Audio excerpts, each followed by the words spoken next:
El título de mi charla es Argentina entre la espada y la pared o entre el FMI y el default.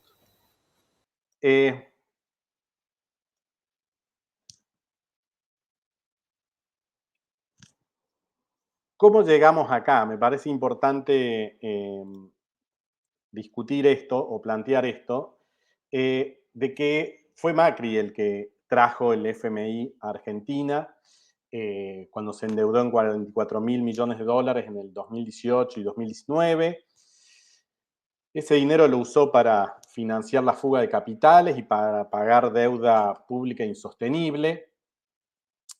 El propio FMI dijo en diciembre que Macri no había logrado los objetivos de su programa. Y mi conclusión personal es que la política macroeconómica de Macri fue realmente un desastre. O sea, en 2 años trajeron de vuelta al FMI al país y la crisis económica, ¿no? O sea, un récord que en 2 años directamente eso. Ahora, lo que me preocupa muchísimo es que solo el 40% de los argentinos sabe que fue Macri quien trajo al FMI. El otro 60% no sabe o directamente cree que fue el actual gobierno, ¿no? O sea, el nivel de desinformación es importante acá.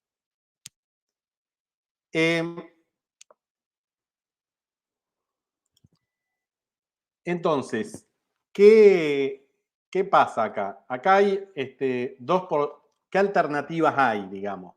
¿Y cuáles son los pros y contras de cada una de estas alternativas? Creo que, digo, para poder tomar una posición sobre si es correcto hacer el acuerdo o no, me parece importante tener en cuenta esos pros y contras, ¿no?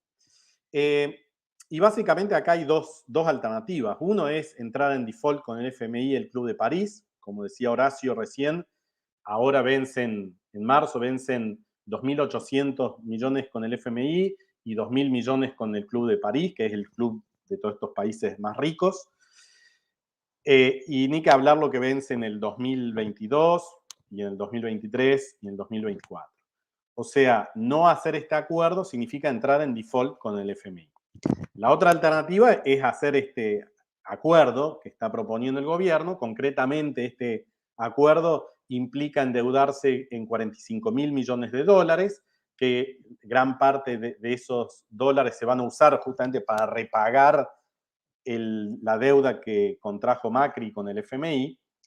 El repago de esta deuda va a ser a partir del 2026 hasta el 2034. O sea, hay 4 años y medio de gracia, de un periodo de gracia, o sea, un periodo en donde no se necesita devolver. Pero obviamente que hacer este acuerdo incluye, y recibir este préstamo y este dinero, incluye condiciones y compromisos con el FMI, y el cumplimiento de esas condiciones es lo que va a ir liberando los fondos del FMI, ¿no? Y obviamente que para controlar de que el FMI, para que el FMI va a controlar que cumplamos con esos acuerdos, con estas 10 revisiones trimestrales entre el 2022 y el 2024, ¿no? El famoso cogobierno. Bueno, déjenme hablar algo de cuáles son, creo yo, los contras de entrar en default, que me parece que no se ha dicho un poco, pero no se ha hablado, digamos, contundentemente en esto. Y para mí eso es un problema, porque, digamos, acá hay que tomar una decisión como país.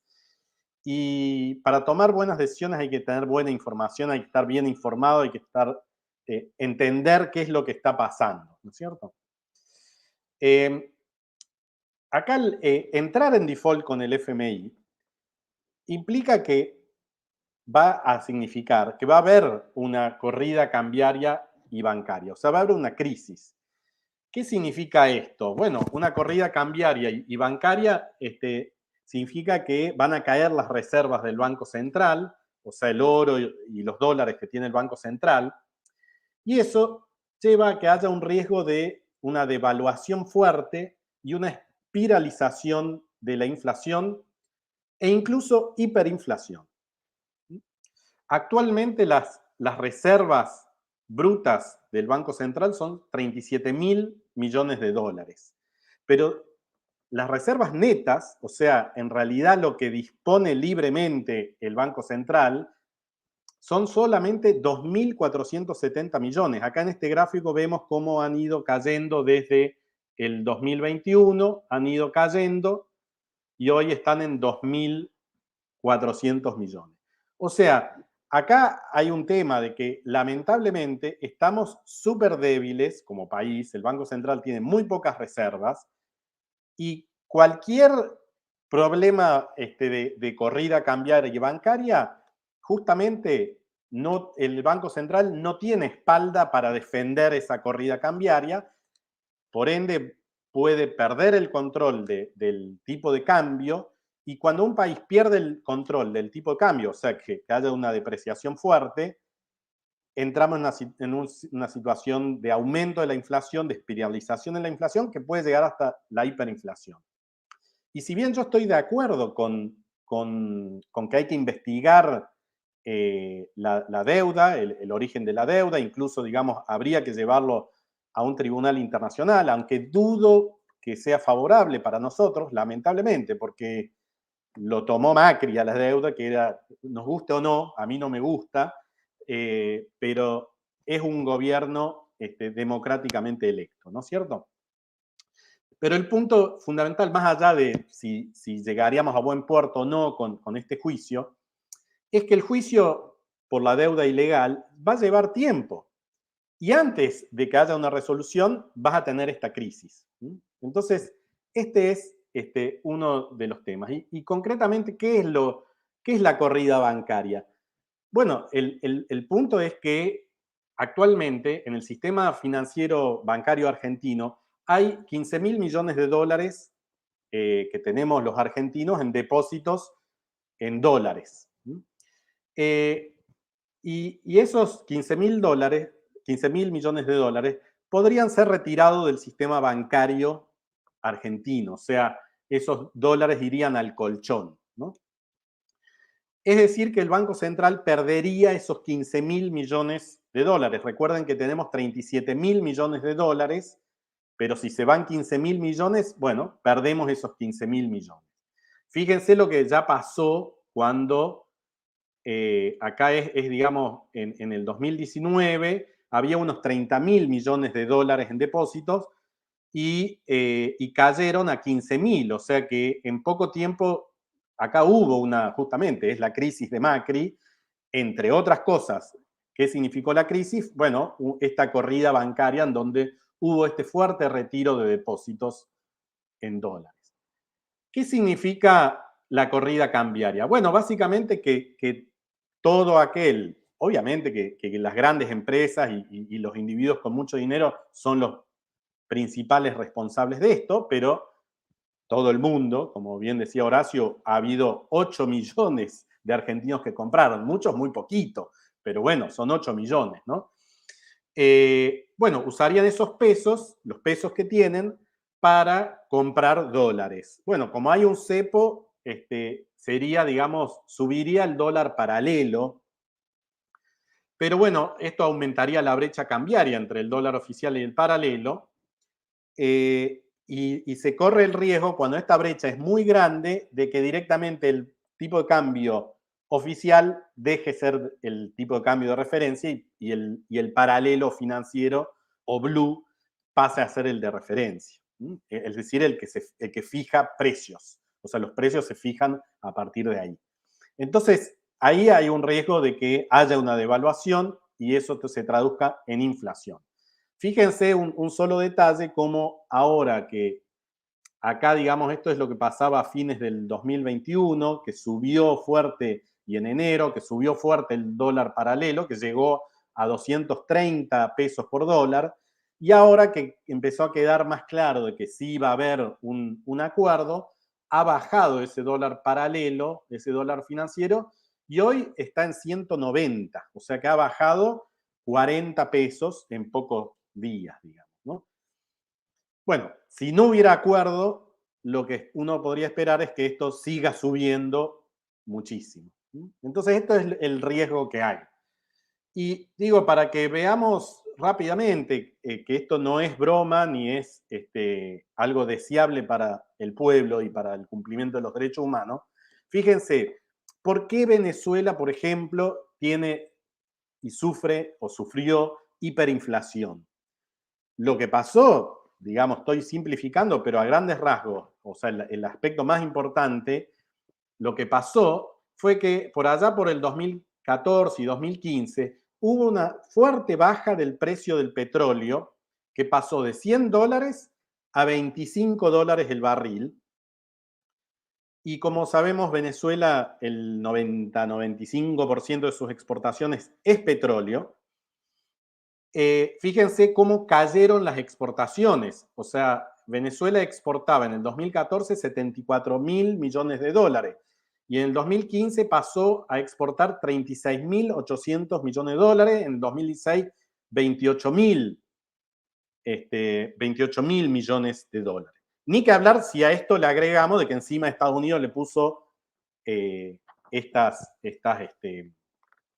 impuso sanciones que hicieron que esto fuera peor todavía, menos dólares y por ende hiperinflación. O sea que la fuerte caída de exportaciones y la caída en la disponibilidad de dólares es lo que explica el proceso hiperinflacionario venezolano. Por el contrario, un ejemplo positivo, ¿cómo fue que Néstor Kirchner pudo pagarle al FMI? Bueno, lo que pasó justamente fue que aumentaron las exportaciones y la disponibilidad de dólares. ¿Por qué? Bueno, porque aumentó el precio de la soja y otros granos y porque Brasil demandó más productos manufacturados. Acá fíjense, este es un cuadro que muestra cómo evolucionaron las exportaciones argentinas.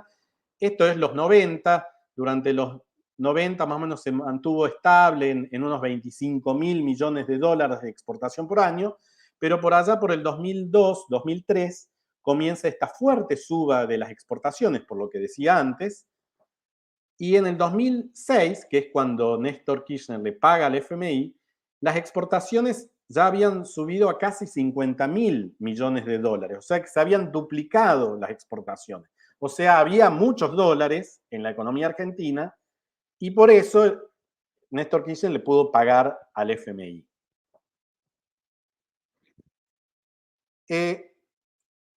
¿Qué pasa cuando hay un aumento fuerte en la inflación y hay una crisis económica? Bueno, lo que pasa es que hay una pérdida del poder adquisitivo de los salarios, las empresas quiebran y cierran, hay una reducción del Estado y una destrucción de sus capacidades, hay un aumento del desempleo, aumenta la inequidad en la distribución del ingreso, aumenta la pobreza y la indigencia, es decir, disminuyen las posibilidades de cumplir con los derechos humanos del pueblo. Este es el costo de entrar en default. O sea, no es menor. Y encima, que probablemente se pierdan las elecciones del 2023 y se les sirva en bandeja para que vuelva Macri y siga poniendo estas políticas económicas tan dañinas para el desarrollo de Argentina. Vamos a ver qué contras tiene el acuerdo con el FMI. Bueno, obviamente que hay una pérdida en la soberanía, es decir, hay un cogobierno con el FMI, eso es cierto, digamos. Y obviamente que, como decía, hay condiciones que uno se compromete con el FMI y que el FMI las exige. Y encima estas condiciones, eso es lo que se negoció, son exigentes. Son exigentes porque requiere un ajuste fiscal que es gradual, no es de golpe, podría ser peor, pero bueno, requiere que el déficit fiscal primario del 2021 era del 3% y en el 2022 tiene que bajar al 2,5% del PBI. O sea, ahí tiene que bajar el déficit fiscal. Tiene que haber un aumento de las tarifas, aunque también ahí va a haber una segmentación, ¿no? Ya se ha hablado de que la tarifa social va a aumentar un máximo de 20% y que ciertos sectores van a recibir un aumento de solo el 40%, y bueno, en otro sector lo que cuesten las tarifas. La otra exigencia es que hay que acumular reservas.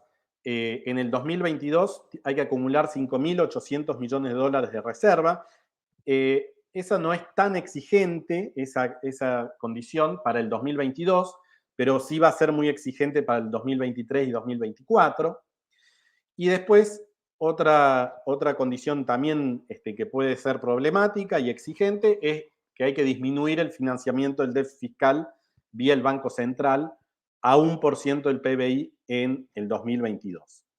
Sin embargo, o sea que todas estas condiciones son condiciones exigentes y que hay que ver si las logramos cumplir. No es seguro que se logren cumplir, ¿no? Pero, bueno, está ahí, digamos, o sea, con una buena política pública y un poco de suerte, se van a poder cumplir. Pero, de vuelta, con buena política pública y con suerte, porque si tenemos mala suerte, no las vamos a poder cumplir, ¿no? Digo suerte, utilizo el término suerte porque también depende mucho qué pase con justamente el precio de los productos que nosotros exportamos, ¿no? Por ahora, con esta guerra, etcétera, totalmente repudiable, pero para Argentina puede tener consecuencias positivas desde un punto de vista económico porque han subido los precios de los granos, ¿no? Ahora déjenme decir que estas son las condiciones que impone el FMI. En este acuerdo que llegó el gobierno, que esto se ha hablado y es algo positivo, no hay reformas estructurales, o sea, no hay privatizaciones. Acá el FMI, perfecto, y yo creo que si viene Macri, o si estuviera Macri ahora negociando, él muy contento aceptaría estas condiciones, estas reformas estructurales. Es más, cuando los diputados de la derecha se oponen a este acuerdo, lo que están diciendo, e incluso, digamos, comentaristas internacionales que dicen que este es un acuerdo light, lo que están diciendo es que debería haber reformas estructurales. ¿Y qué son esas reformas estructurales? Y bueno, privatizar al Banco Nación, privatizar YPF, privatizar Aerolíneas Argentinas, privatizar ARSAT, etcétera. No hay muchas otras empresas porque ya en los 90 Menem las privatizó, ¿no? Pero todavía tenemos empresas públicas que son muy importantes que se mantengan en manos del Estado porque son empresas estratégicas para el desarrollo del país. También podrían haber pedido concretamente una flexibilización laboral. Esto es lo que la oposición viene diciendo abiertamente, lo dijo en las elecciones, de que había que flexibilizar, ¿no?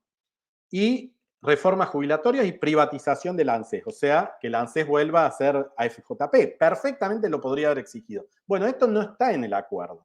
Obviamente que hay que tener cuidado porque, digamos, siempre que está el FMI, sabemos que van a querer meter estas reformas. Entonces es muy importante que el gobierno que esté sea fuerte y se oponga a esto.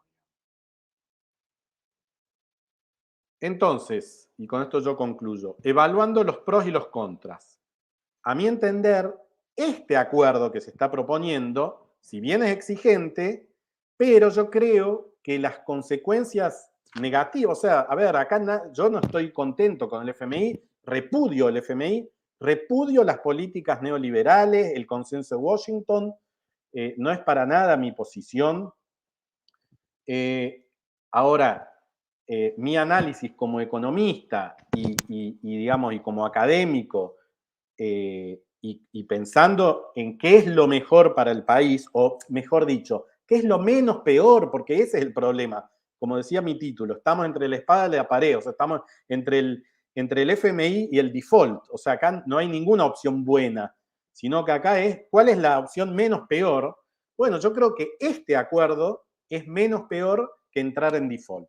Distinto sería si el gobierno hubiera tratado de negociar algo, pero hubiera recibido del otro lado la negativa total y hubieran dicho, no, acá tiene que haber privatizaciones y mayor flexibilización, o sea, estas reformas estructurales, ¿no es cierto? Por ejemplo, también podrían haber pedido una reducción del déficit mucho más fuerte, o incluso una devaluación más fuerte, ¿no? Ahí digamos, mi balanza hubiera ido más a decir, bueno, no, pongámonos el casco, preparémonos, pero no nos queda otra que entrar al default con FMI. Pero dadas las características del acuerdo, de este acuerdo que se está proponiendo, yo creo que eso es mejor que entrar en default. Lo otro que creo es que para que recuperemos nuestra soberanía, no queda otra que acumular reservas y fomentar las exportaciones. Y acá hay que aprender de China, de Corea, de Bolivia y de muchos otros países. Incluso podríamos decir, una de las razones por las cuales Rusia se da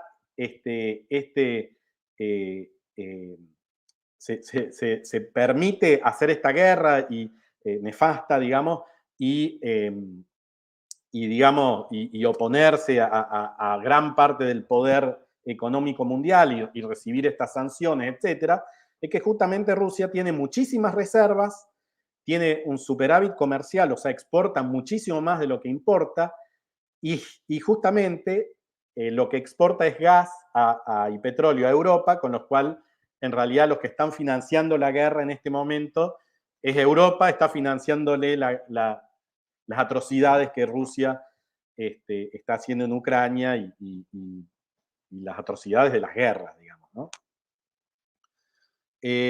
Acá yo creo que también es importante entender por qué los países del sudeste asiático se desarrollaron y justamente porque lograron aumentar sus exportaciones. China es la potencia que es hoy justamente porque exporta y tiene muchísimas reservas. Entonces, es fuerte económicamente. O sea, si queremos recuperar nuestra soberanía, este es el camino. Creo que es muy importante continuar con la investigación sobre el origen y los responsables del endeudamiento externo. En ese sentido, ayer estaba escuchando a una abogada llamada Stein, que parece que es una de las que están llevando adelante este juicio o esta denuncia contra Macri y sus ministros que nos endeudaron. Creo que es muy positivo eso. Me parece muy importante fortalecer la intervención del Congreso en las decisiones de endeudamiento externo, porque realmente esto de que de un día para el otro nos endeuden con el FMI, como hizo Macri, es nefasto, tiene consecuencias muy negativas y por eso es importante que esté el Congreso, porque eso va a permitir que haya más debate al respecto. Otro aspecto que me parece muy importante es que hay que concientizar al pueblo como de lo malo que es ir al FMI y votar a políticos con asesores economistas que sean neoliberales. O sea, cuando aparece un tipo como Sturzenegger, ¿no? o Liach, etcétera, el pueblo debería saber, no, esto está mal. Ahora, agarrársela con Guzmán me parece un error total. Y porque, digamos, realmente no es un economista neoliberal, podemos estar de acuerdo o no, pero, digamos, creo que tiene que haber una diferencia entre los economistas que somos progresistas y los economistas neoliberales. O sea, si no aprendemos esa diferencia en Argentina, bueno, va a seguir pasando esto y el pueblo va a seguir confundido como que es todo lo mismo, y no es todo lo mismo. Y para finalizar, creo que es muy riesgoso minimizar estos costos del default o la necesidad de exportaciones. Porque, como decía, hay un riesgo de perder las elecciones con la derecha. Y ahí sí que van a venir todas estas reformas del consenso de Washington y las ideas neoliberales de vuelta y con fuerza. Una política macroeconómica sana es lo más progresista que existe. Bueno, con esto termino yo mi exposición. Muchas gracias.